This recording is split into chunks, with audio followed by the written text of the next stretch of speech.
Tiffin बनवण्यापेक्षा ना टिफिनला रोज काय बनवायचं हा प्रश्न खूप डिफिकल्ट आहे. तर आज आहे ना श्रीषाने तो प्रश्न सॉल्व केलेला आहे. तर आहे ना तिने बघा मेथी आणि दही आणलं होतं, ती आणि तिच्या पप्पांबरोबर. म्हटलं चला आता मस्तपैकी आहे ना छान पराठे करूया, थंडीचे दिवस आणि त्यात गरमागरम मेथीचे पराठे.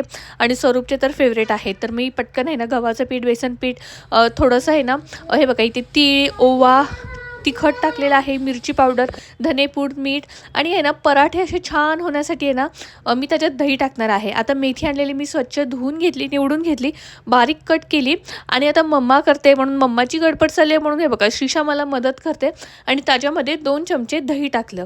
दही टाकल्यामुळे ना मेथीचे पराठे अगदी सॉफ्ट होतात आणि खूप छान लागतात चवीला. तर नक्की टाका. आणि त्यानंतर मी त्याच्यामध्ये 1 मोठा चमचा गावचं मी हे गावरान तूप आणलं होतं, तर ते तूप टाकलं. आणि सुरुवातीला आहे ना आपण पाणी न टाकता आधी आहे ना तूप आणि दह्यामध्येच अशा प्रकारे आहे ना मिक्स करून घ्यायचं आहे.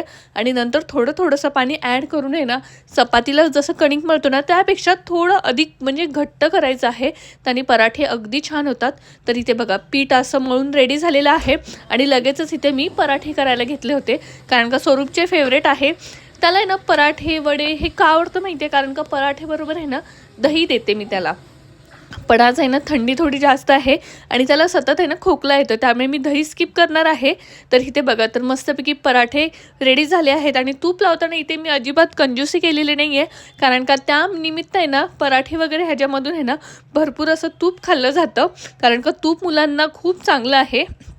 तर इथे छान असे पराठे शिकून घेतले आणि स्वरूप आला आणि बघताक्षणी एवढा म्हणजे खुश झाला की आल्या त्यांनी मला पहिलं मिठी मारली की मम्मा तू माझ्यासाठी आज पराठे केले म्हणून. आणि हे बघा त्यानंतर पराठे झाले की मी लगेच मुलांना दिले आणि तो लगेच आहे ना थोडासा नाराज झाला, कारण का त्याला आहे ना पराठेबरोबर दही लागतं आधी सांगितल्याप्रमाणे, पण आता नको म्हणून असं रडतोय तो.